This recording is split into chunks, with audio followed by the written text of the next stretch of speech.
What's going on, everybody? Alternative News Talk, Episode 3, Season 2 is ready. That's in full effect. How are we doing today, Dill? Doing pretty good.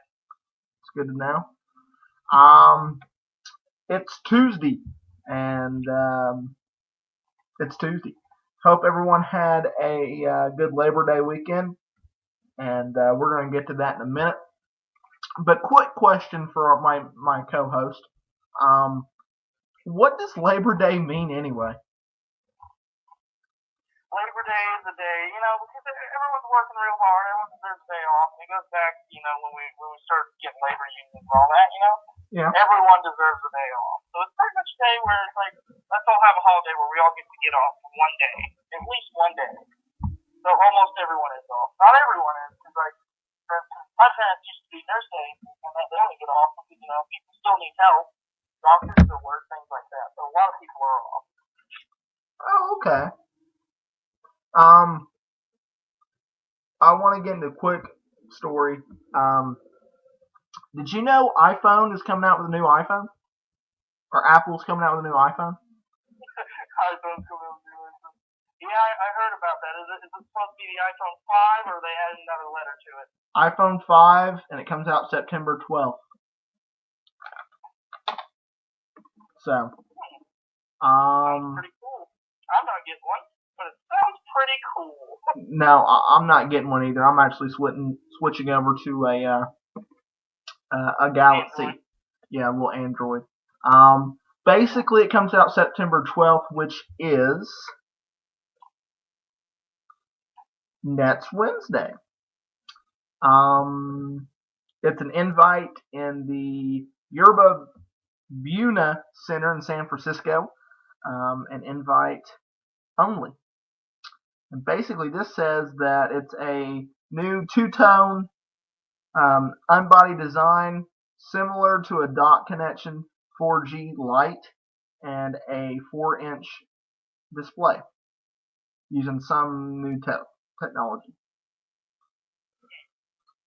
I got an iPhone 3. I like it. I'm going to keep it, but I'm just switching over to Galaxy just because I'm just kind of over iTunes and all that, and I'm still going to use it for apps and stuff, but that's about it. There's a story I heard up on the radio, and it's in front of me now, which I'm going to save that for last, but since we're short on time, let's get into the best part and the worst part of your weekend. Dill, have you thought of anything? Do you need a little bit more time? What's going on, man? Well, I have to say, yeah, I got off the top of my head, the best part of my weekend was, I had a pretty lazy weekend. I had a 3-day weekend. I didn't really have any responsibilities to really take care of this weekend. I just got to relax this weekend. But last night, at the end of my weekend, got some bad news. One of my best friend's cats got attacked by some dogs, and they took him to the vet, and they said he had broken jaw and getting infection in his kidneys and infection in his blood, so they had to euthanize him. So me and him had to go in his backyard and dig a hole for him. So Damn. That was probably the worst part of my weekend. Which, honestly, compared to, I'm sure, some people's weekends, it's not too bad. Yeah. Best part of my weekend? There's a lot of good parts. Probably Friday night, me and a buddy of mine went to our high school game, and we tied it with a minute left in the ball game, and then we won the game in overtime by kicking a field goal and stopping them on the 1-yard line. That was pretty cool.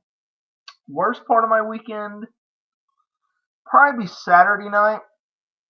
OU Sooners played Saturday night, and we weren't doing too well. But here's the bad part: I hooked up a cable box in another room, and basically when I did that, it took our cable and just said bye-bye to it, and we lost cable for about the first half of the game, and then I realized, all right, I'm going to unplug it, and then we got cable back, and then we lost all of our stuff on our DVR, which sucks. So that was the worst part of my weekend. We'll do this weekly, and some weeks it's good, some weeks it's bad. But if you're a huge football fan, you will understand my misery of missing the first half of the damn game. That's gotta hurt, Andy. It does, man. Okay, I want to get this story. Now I don't know if you've heard of this chick. I watched a documentary over a couple weeks ago, and her name is Griselda Blanco. She's the queen of cocaine, and she was shot to death in Colombia. And I'm gonna run down a rap sheet. She was a notorious drug trafficker who ran the infamous Molina cartel, and she was 69 years old. And I'm gonna get to what happened to her in a minute. But basically, at the height of her criminal career, she reportedly pushed 3,400 pounds of cocaine per month in the United States, ranking in the $96 million per year. She was convicted of 3 murders in the 80s, but authorities believe that she was convicted of as many as 240. 2 out of 4 kids were killed in drug-related violence, as well as her 3 husbands. And here's the thing, and I'm going to give you the backstory. She was notorious for having people ride on motorcycles and shooting people, doing drive-bys like that. Well, this is why she got shot. She's in Colombia, okay? She just left a butcher shop down in Colombia, and basically why they shot her was she wanted this guy killed, right? So these 2 guys, or how many there are, go, and when they went to shoot the guy, they accidentally shot his 2-year-old kid.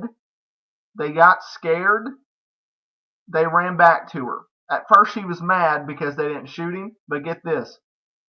When she found out that they shot his kid, she said that it was good enough and to leave it alone.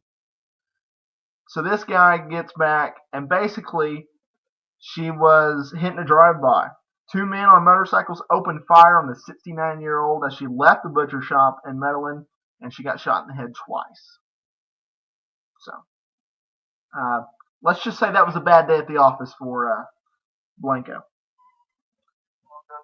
no one's invincible. Yeah. Man, it's going to be quite an upset in that little world there. I wonder if it's going to affect. I'm sure it will affect the drug trade somewhat. I wonder if it will slow it down.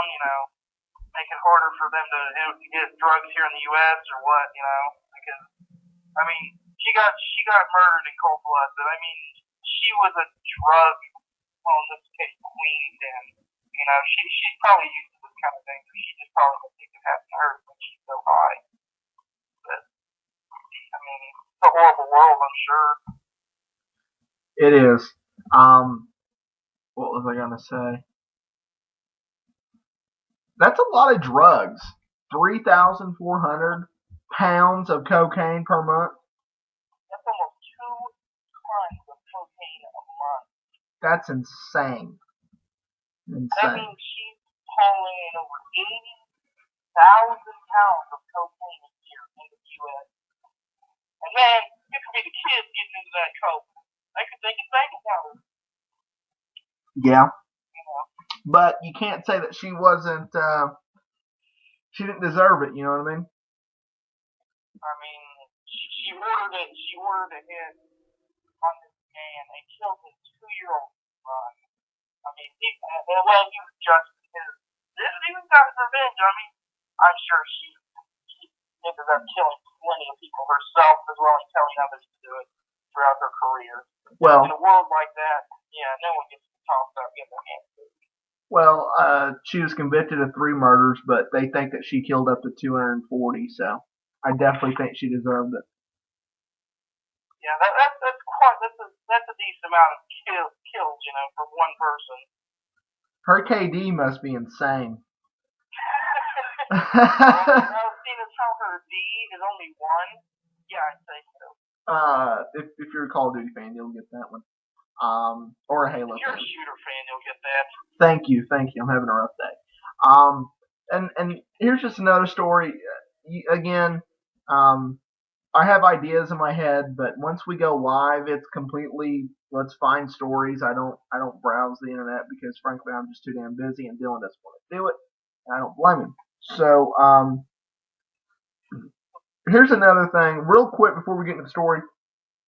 I don't know if you know this guy, but Michael Clark Duncan, excuse me. He's a black guy, and he played in the Green Mile. Do you remember that movie? Yeah, he also played The Night of the Roxbury, which I watched last night. Oh, okay. So you definitely know who he is. And he died at the age of 54. Real good actor. Go ahead. I can never really remember his name. I just know that pretty much every role he plays, he's a huge black guy. Well, you know what? Let me try to look up his height and all that. What else was he in? There's The Night of the Roxbury, The Green Mile. He's been in a lot of movies. He was in,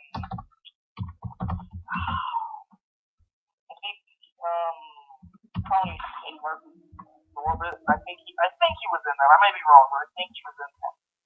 He's been in a lot of movies. He's one of my favorite actors, honestly.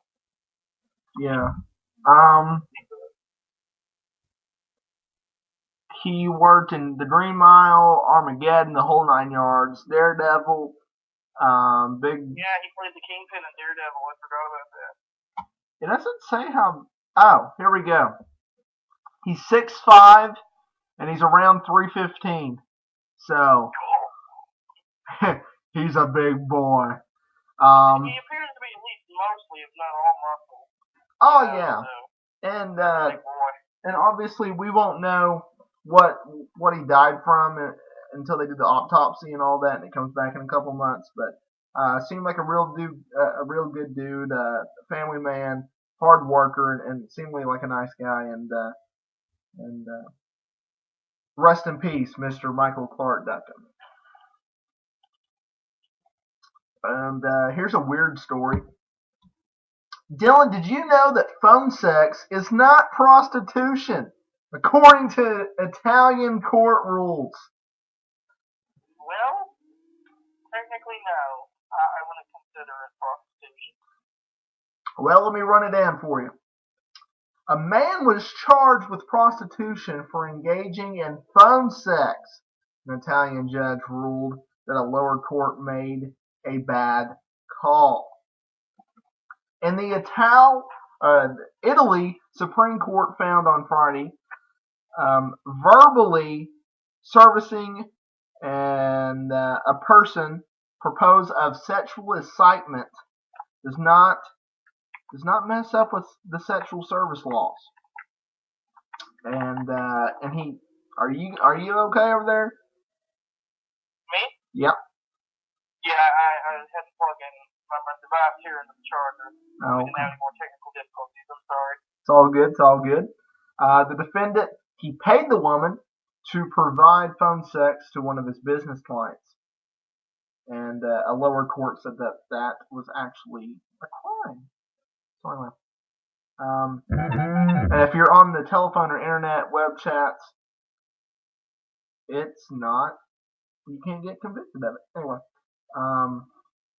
It's pretty interesting. At least in Italian courts. What really counts, there's so many different ways. It's kind of like what counts as prostitution now. But, it's just a voice. I mean, I'm sure they've had, sexy chat lines around ever since the telephone came out.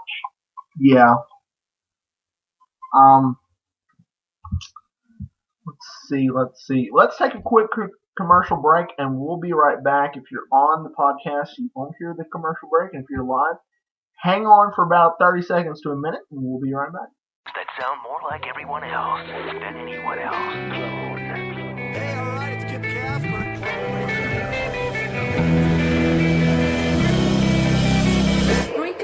the website which turns anyone into a radio DJ. Log on to Spreaker.com for listening to thousands of radio channels and start creating your own radio today.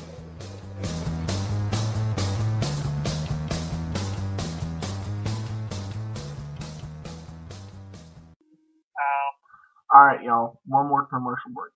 That sound more like everyone else than anyone else. Hey, all right, it's Kip Casper.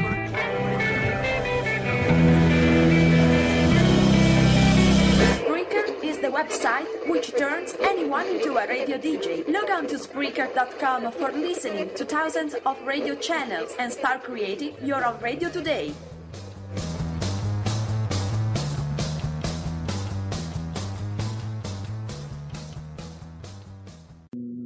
We're back from commercial break. Sorry we had to take that.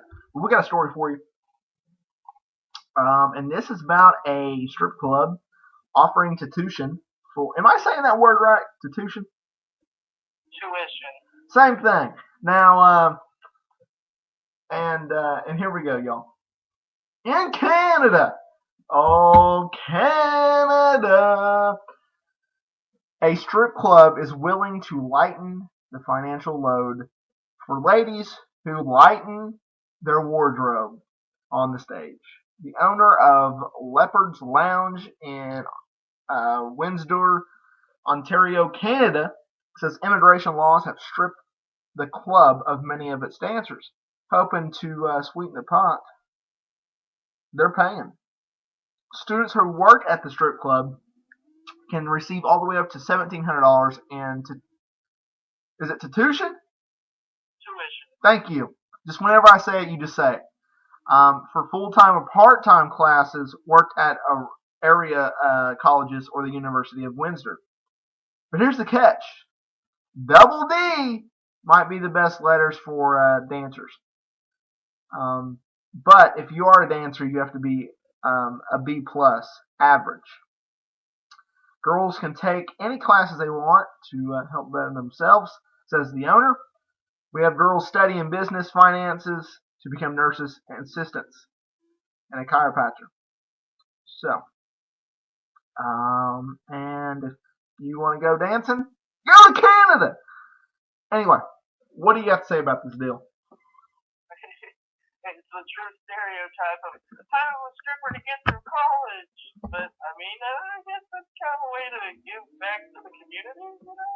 Hey, man, I guess. It's a good way to get some workers, I guess, because, you know, if you're going to a strip club, you want to see some young women with some, with some big old assets to shake around in your face, I guess, so. Hey, man, I guess. I don't know if this is necessary. I want to see some big old assets shaking around in my face. I know little bitty. I'm paying money for this. Yeah, but don't you think it's wrong, though, kind of? Well, I mean, what do you mean? What do you think's wrong about it?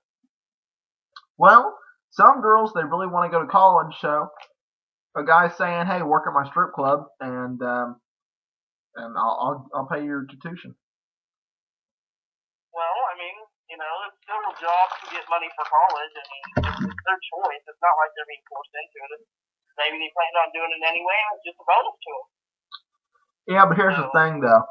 It's in Canada. It's not in the United States. Do you think that could happen in the United States legally? Yeah, I could see it happen. I don't really see it as a way. It depends on the way he's working it. It sounds almost like a scholarship. But the way he's probably doing it is that, like, if you can prove that you have all this, he'll give you a bonus towards your normal paycheck. Yeah.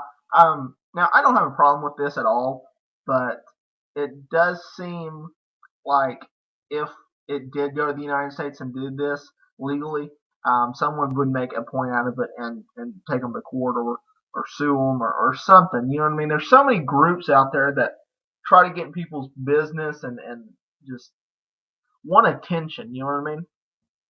Yeah. All right. You got anything else to add on this one? Yeah. I want to know, like, if they're going to do some kind of follow-up article or story about it, Well, if they do, like, it actually increases the business or anything. I don't know, man. If they do, I'll let you know though. That's all the time we have for today. Gonna cut it a little bit short. We're 21 minutes in. Not the best show today, but still, I give it a B. Quality. Anything else to add there, Dill? Nah, today's not the best day, but at least a show isn't best is better than no show. We can work on it, improve. Yeah. So thank you all for listening. Thank you all for watching. YouTube, Twitter, Facebook, iTunes, Podomac, Spreaker. It's all there in the description. Go to the site, nextgenerationwrestlingsideweb.com/radio to check out the show. And I'd like to do 2 shows, but you know what? That's just not the cards. So, for me, this is Andy. That was Dylan. We'll see you next Tuesday for Alternative News Talk Live Radio.